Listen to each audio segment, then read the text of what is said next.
एक समय की बात है, काफी घना जंगल था। उस जंगल में बारिशों का मौसम आने ही वाला था। सभी पक्षी काफी चिंतित थे क्योंकि उन सब ने अभी तक अपना घर नहीं बनाया था। इसीलिए रोजाना सभी पक्षी सुबह सुबह उठकर अपना घर बनाने के लिए लकड़ियां ढूंढने जाते थे। चलो भाई चलो, बारिश का वक्त बहुत ही ज्यादा करीब है। जल्दी से जाकर मजबूत लकड़ियां ढूंढ लेता हूँ, वरना सभी पक्षी मजबूत लकड़ियां ढूंढकर सारी लकड़ियां खत्म कर देंगे। चलो भाई कालू कौवे, बहुत ही आराम कर लिया है। पूरी रात से सो ही रहा था, अब उठकर लकड़ियां ढूंढ लेता हूँ। चलो अब बारिश का वक्त बहुत ही ज्यादा करीब आ गया है। अगर मैं लकड़ियां ढूंढने नहीं गया तो सभी पक्षी लकड़ियां ढूंढकर खत्म कर देंगे। अरे चलो भाई चलो मिट्ठू मियाँ, जल्दी से लकड़ियाँ ढूंढने चलता हूँ। मस्त लकड़ियाँ ढूंढकर यहाँ पर अपना अच्छा सा घर बना लूंगा, फिर बारिश का मौसम आसानी से कट जाएगा। एरी रोजाना ही मैं लकड़ियाँ ढूंढने जाती हूँ, लेकिन इस बार गर्मी बहुत ही ज्यादा पड़ी थी, इसीलिए कोई मजबूत लकड़ी मिल ही नहीं रही है। ज्यादा गर्मी की वजह से सभी लकड़ियाँ गलकर खराब हो चुकी हैं। सभी पक्षियों ने अपने अपने घोंसले में बच्चे दिए हुए हैं, उनको अपना अपना घर बनाने की बहुत ही जल्दी होगी। सभी पक्षी रोजाना की तरह आज भी लकड़ियाँ ढूंढने निकले होंगे। चलो मैं भी निकल जाती हूँ लकड़ियाँ ढूंढने। फिर मीनू चिड़िया वहाँ से लकड़ियाँ ढूंढने के लिए निकल जाती है। दूसरी तरफ कबूतर भी लकड़ियाँ ढूंढ रहा होता है। तभी उसे अचानक एक जगह पर काफी सारी लकड़ियाँ दिखती हैं। अरे वाह, मेरी किस्मत तो बहुत ही अच्छी है। अभी तो मुझे ज्यादा देर भी नहीं हुई है और इतनी जल्दी ही लकड़ियाँ मिल गई। चलो अब इन लकड़ियों को लेकर चला जाता हूँ और अपना घर बनाऊंगा। फिर वे कबूतर उन लकड़ियों से अपना घर बना लेता है और उसमें आराम से रहने लगता है। इसी तरह मिट्ठू तोता भी एक दिन उड़ता उड़ता लकड़ियाँ ढूंढ रहा था। तभी उसे एक जगह पर कुछ लकड़ियाँ दिख जाती हैं। चलो अब आखिरकार आज भी मुझे लकड़ियाँ मिल ही गई हैं। अब इन लकड़ियों को ले जाकर मैं भी अपना घर बना सकूंगा। फिर मिट्ठू तोता भी उन लकड़ियों को अपने घोंसले में ले जाकर वहाँ पर अपना घर बना लेता है और उसमें रहने लगता है। फिर एक दिन मीनू चिड़िया और कालू कौवा दोनों ही अपना अपना घर बनाने के लिए लकड़ियाँ ढूंढ रहे होते हैं। एरी कितनी देर हो गई है, लकड़ियाँ तो मिल ही नहीं रही हैं। बारिश तो किसी भी दिन हो सकती है, मैं क्या करूँगी। तभी मीनू चिड़िया को अचानक एक जगह पर काफी सारी लकड़ियाँ दिख जाती हैं। एरी वाह, चलो आज मुझे लकड़ियाँ मिल गई हैं। अब इन लकड़ियों को उठाकर अपना घर बनाऊंगी मैं। इतना कहकर मीनू चिड़िया उन लकड़ियों के पास जाकर बैठ जाती है। दूसरी तरफ कालू कौवा भी काफी देर से लकड़ियाँ ढूंढ रहा था, पर उसे लकड़ियाँ नहीं मिल रही थी। अरे भाई अब मैं क्या करूं? इतनी मेहनत मैंने तो अपनी सारी जिंदगी में कभी भी नहीं करी है, जितनी मेहनत मुझे आज करनी पड़ रही है। अगर बारिश ना होती तो मैं ये कभी भी ना करता। तभी कालू कौवे की नजर मीनू चिड़िया पर पड़ती है।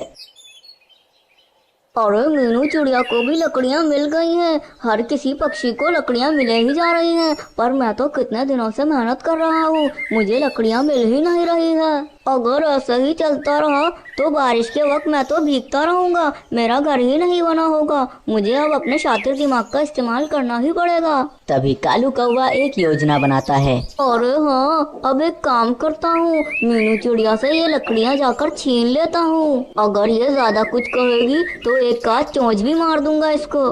फिर कालू कौवा उड़ता हुआ मीनू चिड़िया के पास आकर बैठ जाता है। अरे मीनू चिड़िया, तुम ये क्या कर रही हो? ये लकड़ियाँ मैंने अभी ढूंढकर यहाँ पर रखी थी और तुम ये लकड़ियाँ ले जा रही हो। तुम्हें पता है चोरी करना कितनी गलत बात है, फिर भी तुम चोरी कर रही हो। अरे कालू कौवे, तुम झूठ क्यों बोल रहे हो? ये लकड़ियाँ तो अभी अभी मुझे मिली हैं, तुम झूठ मत बोलो। मुझे पता है तुम बहुत शातिर हो, तुम्हें लकड़ियाँ नहीं मिल रही होंगी तो तुम मुझे बेवकूफ बनाकर लकड़ियाँ ले जाना चाहते हो। अरे चलो मीनू चिड़िया, अब अगर तुम्हें पता लग ही गया है तो लाओ अब ये लकड़ियाँ मुझे दे दो। नहीं नहीं कालू कौवे, मैं तुम्हें ये लकड़ियाँ नहीं दूंगी। अरे मीनू चिड़िया, अगर तुम यह लकड़ियाँ मुझे नहीं दोगी तो मुझे जबरदस्ती करना भी आता है, इसीलिए मैं तुम्हें अभी प्यार से समझा रहा हूँ, ये लकड़ियाँ मुझे दे दो। फिर मीनू चिड़िया वे लकड़ियाँ उस कालू कौवे को दे देती है और उदास होकर वहाँ से चली जाती है। अब सभी पक्षियों ने अपना अपना घर मजबूत बना लिया था, लेकिन मीनू चिड़िया को लकड़ियाँ मिल ही नहीं रही थी। इसी वजह से उसका घर अब तक ना बन पाया था।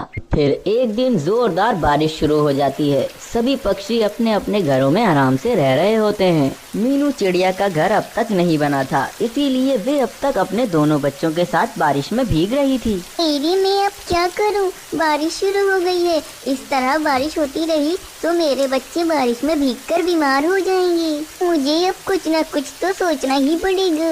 तभी मीनू चिड़िया की नजर एक दरख्त पर पड़ती है, जो दरख्त बीच में से बिल्कुल ही खाली होता है। फिर मीनू चिड़िया अपने दोनों बच्चों को उस दरख्त के अंदर रख देती है। बस उस दरख्त के अंदर इतनी ही जगह थी कि उसके दोनों बच्चे आराम से उस दरख्त के अंदर आ गए थे। इसीलिए अब भी मीनू चिड़िया बारिश में ही भीग रही होती है। फिर पूरे एक दिन के बाद बारिश रुक जाती है। मीनू चिड़िया बारिश में भीगने की वजह से काफी ज्यादा बीमार हो जाती है, इसीलिए वे उड़ती उड़ती उल्लू वैद जी के पास जाती है। फिर मीनू चिड़िया वहां जाकर देखती है तो उल्लू वैद जी एक बहुत ही बड़े किन्नू का घर बनाकर उसमें रह रहे होते हैं। मीनू चिड़िया भी उस किन्नू के घर में जाकर बैठ जाती है। अरे मीनू चिड़िया, तुम तो बहुत ही ज्यादा बीमार लग रही हो। अरे हाँ उल्लू वैद जी, मैं बहुत ही ज्यादा बीमार हूँ, मेरा इलाज कर दीजिए। मीनू चिड़िया, मुझे तो लगता है कि तुम बारिश में बहुत ही ज्यादा भीगी हो, इसीलिए तुम बीमार हो गई हो। क्या तुमने इस बार अपना मजबूत घर नहीं बनाया था? हाँ उल्लू वैद जी, मैंने अपना घर इस बार नहीं बनाया था। मैंने बहुत लकड़ियाँ ढूंढी पर फिर भी मुझे लकड़ियाँ नहीं मिली थी, और बहुत ही मुश्किल से मुझे एक बार लकड़ियाँ मिल भी गई थी। लेकिन उस कालू कौवे ने अपने शातिरपन से मुझसे वो लकड़ियाँ छीन ली थी, इसीलिए मैं कल पूरा दिन बारिश में भीगी हूँ। अरे मीनू चिड़िया, तुम एक काम करो, मेरे पास एक दवा वाला पानी है। तुम वे दवा वाला पानी किसी भी फल वाले पेड़ की जड़ों में डाल देना, तभी तुरंत ही उस पेड़ का कोई भी एक फल बहुत ही ज्यादा बड़ा हो जाएगा। फिर तुम उस फल को अंदर से खोखला करके उसे अपने घर की तरह बना लेना और उसमें ही पूरी बारिश गुजारना, जैसे मैंने ये अपना कीनू का घर बनाया हुआ है। तभी मीनू चिड़िया उल्लू वैद जी से पानी लेकर चली जाती है। फिर मीनू चिड़िया वे पानी एक सेब के दरख्त की जड़ों में डाल देती है। तभी देखते ही देखते उस पेड़ का एक सेब बहुत ही ज्यादा बड़ा हो जाता है। फिर मीनू चिड़िया उस सेब को खोखला करके उसे एक घर की तरह बना लेती है और उसमें रहने लगती है। अब अगले दिन फिर से बहुत ही ज्यादा तेज बारिश शुरू हो जाती है। बारिश इतनी तेज होती है कि हवाओं से सभी पक्षियों के बने हुए घर भी उड़ जाते हैं। अब सभी पक्षी बारिश में बहुत ही ज्यादा भीग रहे होते हैं, पर मीनू चिड़िया तो आराम से अपने सेब के घर में रह रही होती है।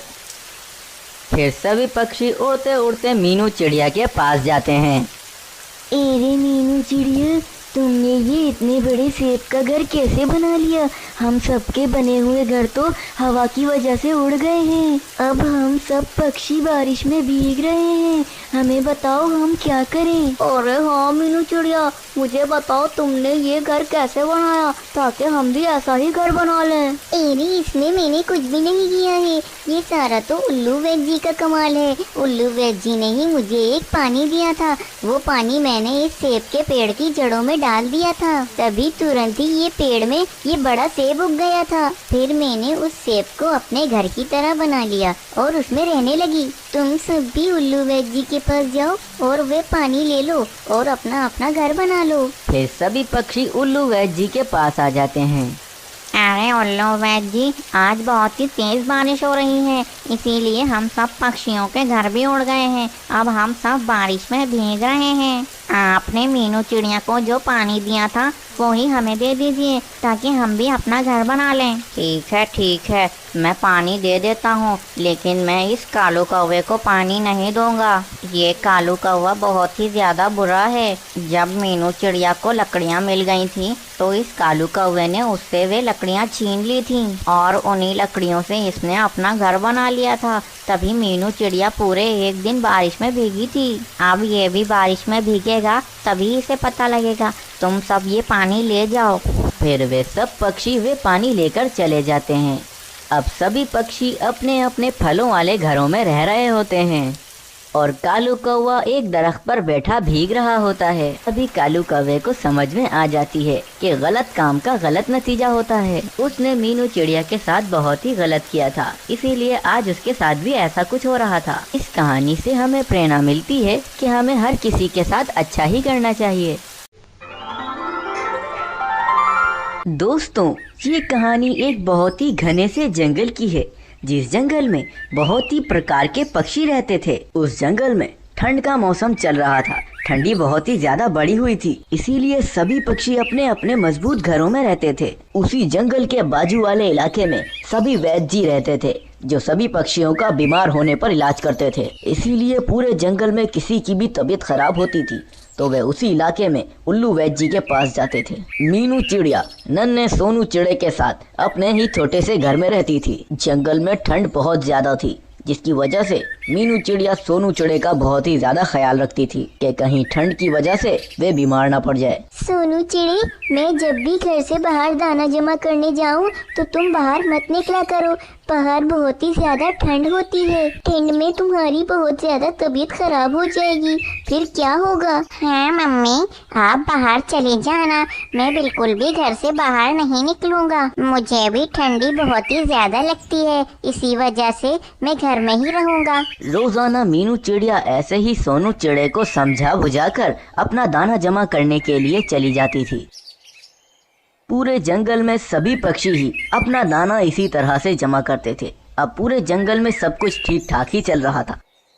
फिर एक दिन उस जंगल में बहुत ही ज्यादा जोरों की बारिश शुरू हो गई। वे बारिश इतनी ज्यादा तेज थी कि पूरे ही जंगल में अब बहुत ही ज्यादा ठंड बढ़ गई थी। लेकिन इससे भी बुरा हाल उस दूसरे इलाके का था, जहाँ पर वे सारे वैद्य जी रहते थे। उस इलाके में बहुत ही ज्यादा ठंड बढ़ गई थी। उस इलाके में किसी आम पक्षी का आना तो मुनासिब ही नहीं था, क्योंकि वे सारे वैद्य जी तो अपनी जड़ी बूटियों से अपना ध्यान रख सकते थे, लेकिन कोई नया पक्षी वहाँ पर नहीं आ सकता था। उस जंगल में ठंड बढ़ने की वजह से बहुत ही ज्यादा पक्षियों के बच्चों की तबीयत खराब होना शुरू हो गई। लेकिन कोई भी पक्षी वैद्य जी के पास नहीं जा सकता था, क्योंकि उनके इलाके में बहुत ही ज्यादा ठंड पड़ गई थी।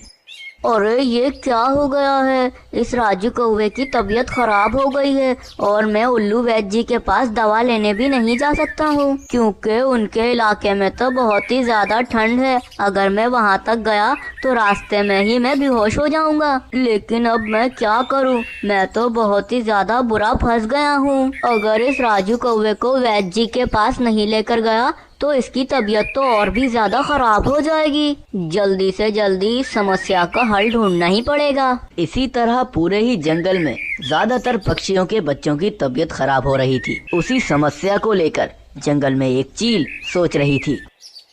अरे, ये ठंड बढ़ने की वजह से ये सब पक्षियों के बच्चे बीमार हो गए हैं और ये वैद्य जी के पास भी नहीं जा सकते हैं, क्योंकि वहाँ पर बहुत ही ज्यादा ठंड है। क्यों ना मैं इसी मौके का फायदा उठाऊं। मैं एक काम करती हूँ, मैं एक लकड़ी की बस तैयार करती हूँ, जिस बस में पक्षियों को बिल्कुल भी ठंड ना लगे। उस बस में बिठाकर मैं उन पक्षियों को वैद्य जी के पास छोड़ के आऊंगी और बदले में उनसे वे सुनहरे दाने मांगूंगी।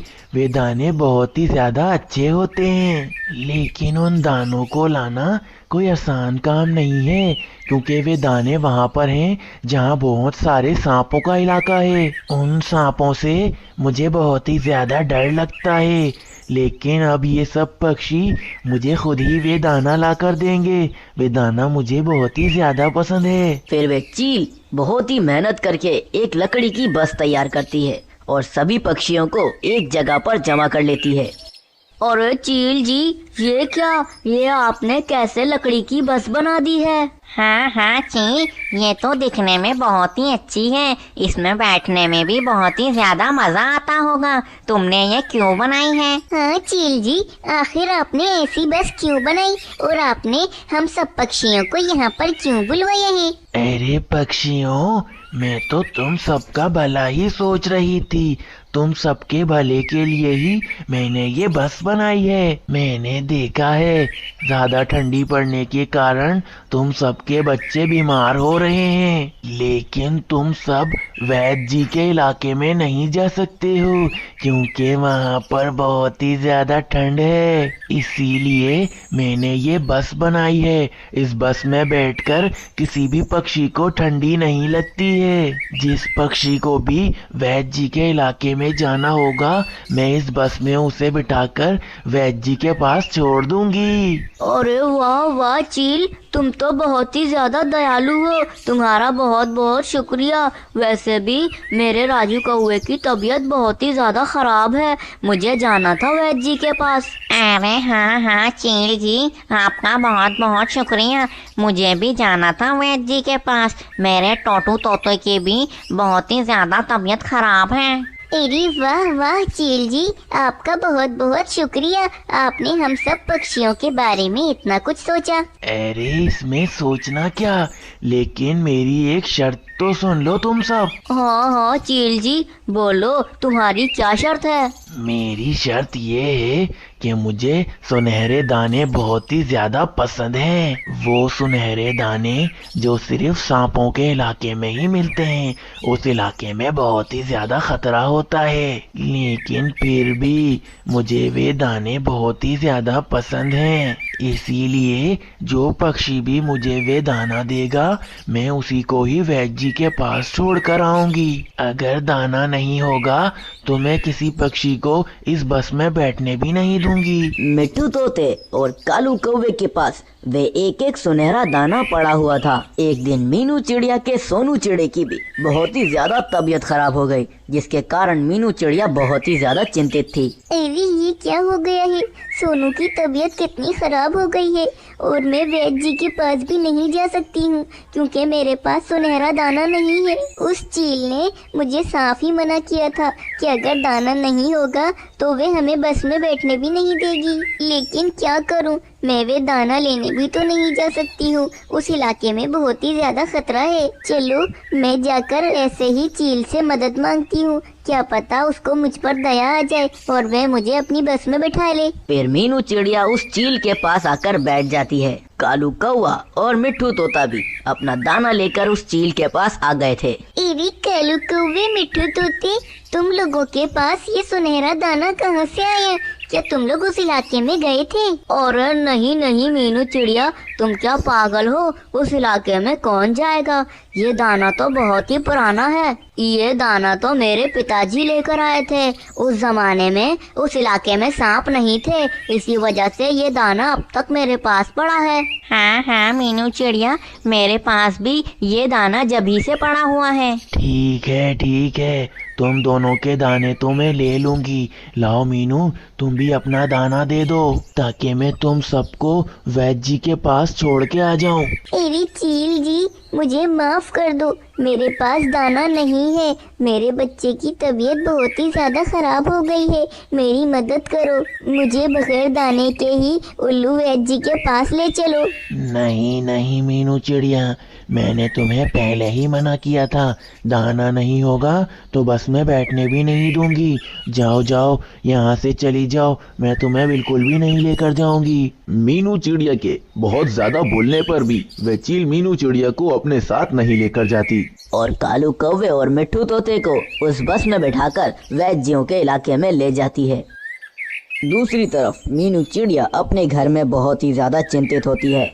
एरी सोनू, तुम एक काम करो, तुम यहाँ पर सो जाओ, मैं थोड़ी देर में आती हूँ। इतना कहकर वे मीनू चिड़िया उस दाने को लेने के लिए सांपों के इलाके में चली जाती है। मीनू चिड़िया सांपों के इलाके में जमीन पर एक जगह बैठी होती है कि अचानक पीछे से एक सांप मीनू चिड़िया को डस लेता है। मीनू चिड़िया छत से उड़ती हुई एक पेड़ के ऊपर चढ़कर बैठ जाती है।